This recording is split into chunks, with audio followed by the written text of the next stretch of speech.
Hi friend, welcome to my channel Ratna kitchen food cooking. কেমন আছো তোমরা? আশা করি ভালো আছো, আমিও ভালো আছি। তোমাদের কাছে আবারও চলে এসেছি আরেকটি রেসিপি নিয়ে। আজকের রেসিপি হচ্ছে আমার খুবই সিম্পল রেসিপি, কিন্তু খেতে অসাধারণ। আলু, কচু আর বেগুন দিয়ে বানিয়েছি রেসিপিটা, রান্না করেছি। চলো তাহলে শুরু করি। এখানে আমি বেগুন কেটে নিয়েছি, আলু কেটে নিয়েছি, আর হচ্ছে কচু কেটে নিয়েছি। কচুগুলোকে ছোট ছোট করে নিয়েছি কেটে, তার কারণ অনেক সময় কচু সেদ্ধ হয় না, ওই জন্য ছোট ছোট করে কেটেছি। তারপরে এখানে একটা মিক্সি জার নিয়েছি, আর হচ্ছে একটা কাঁচা লঙ্কা নিয়ে নিয়েছি 4টে, আর রসুন নিয়ে নিয়েছি, আর অল্প জিরা, আর 2 চামচ হচ্ছে সরষা নিয়েছি। আর অল্প দিয়ে দিব লবণ, দিয়ে জল দিয়ে মশলাটাকে পেস্ট বানিয়ে নেব। অনেক সময় সরষা তিতো হয়ে যায়, ওই জন্যই আমি লবণটা ব্যবহার করেছি। এই রান্নাতে এই মশলাটাই লাগবে, আর কোনো মশলা লাগবে না।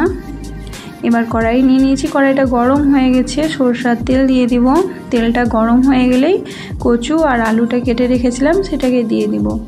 প্রথমে আলু আর কচুটাকে ফ্রাই করে নিব ভালো করে। দেখো দিয়ে দিয়েছি কচু আর আলু। এবার লবণ দিয়ে দিব, আর হচ্ছে হলুদ পাউডার দিয়ে দেব।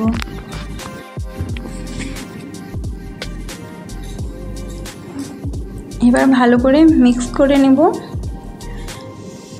আলু কচুর সাথে।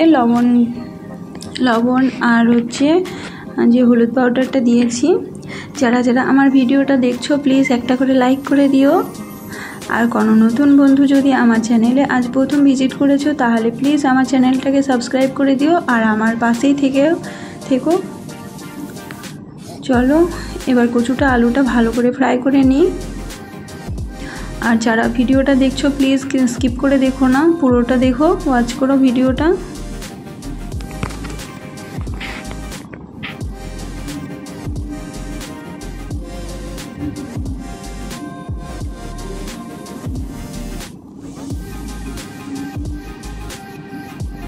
কচু ভাজার সময় অনেক সময় কড়াইয়ে লেগে যায়, কিন্তু কড়াইটাকে ভালো করে তাতিয়ে নিয়ে ভাজলে কচুটা লাগে না তলায়।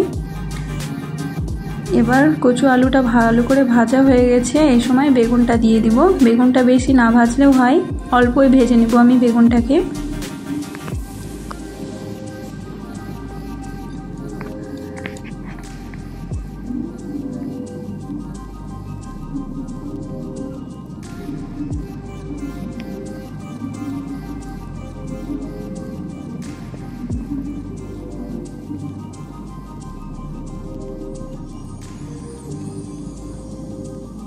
এবার আমি জল দিয়ে দিব, দিয়ে সেদ্ধ করে নিব আলুটা কচুটা। ঢাকনা দিয়ে রেখে দিব।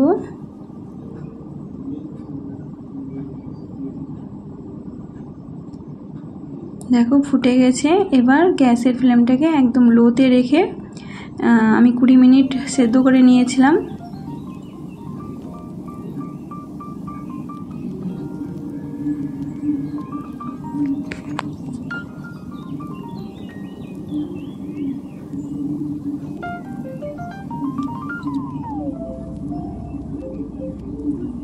মিনিট পরে এবার আলু কচু সবগুলো সেদ্ধ হয়ে গেছে।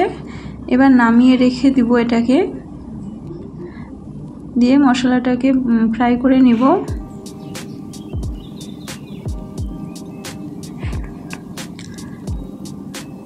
কড়াইটাকে সাফ করে নিয়েছি, ধুয়ে নিয়েছি, আবার দিয়ে গরম করে নিয়েছি। এবার আবার তেল দিয়ে দিব, সরষের তেল।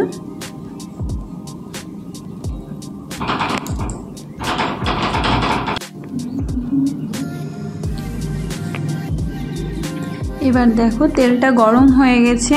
এবার 2টো শুকনো মরিচ দিয়ে দিয়েছি আমি,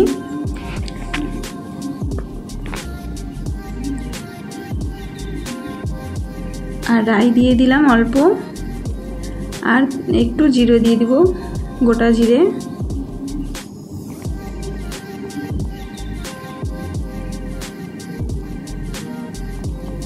এবার যে মশলাটাকে বানিয়ে রেখেছি সেই মশলাটাকে দিয়ে দেব।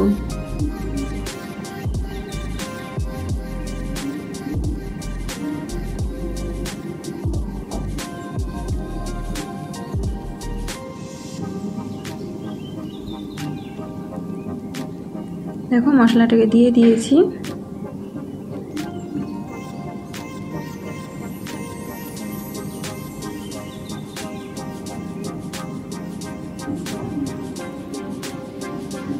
এবার দিয়ে দেব হলুদ পাউডার,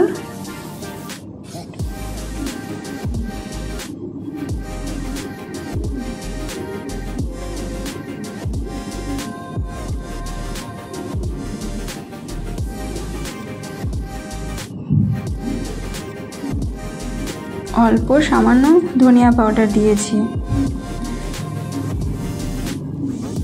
আর কাশ্মীরি লাল মির্চ পাউডার অল্প দিয়েছি। এবার মশলাটি ভালো করে নেড়ে ফ্রাই করে নেব।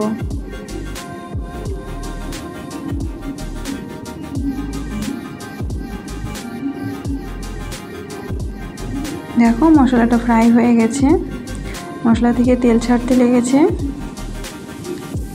এবার যে তরকারিটা কচু আলু বেগুন সেদ্ধ করে রেখেছি সেটাকে দিয়ে দিলাম। এবার ভালো করে মিশিয়ে নিব।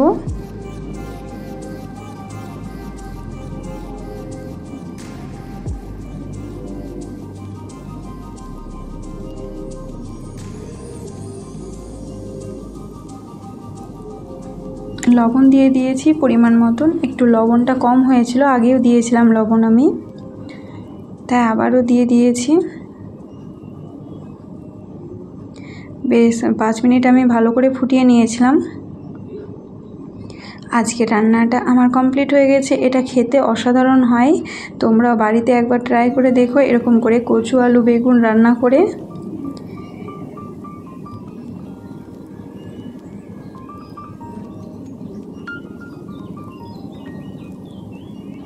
হয়ে গেছে আজকে রান্নাটা আমার কমপ্লিট।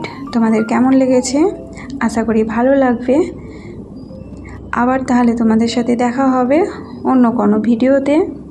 ততক্ষণ তোমরা সবাই ভালো থেকো, সুস্থ থেকো। Tata, bye bye.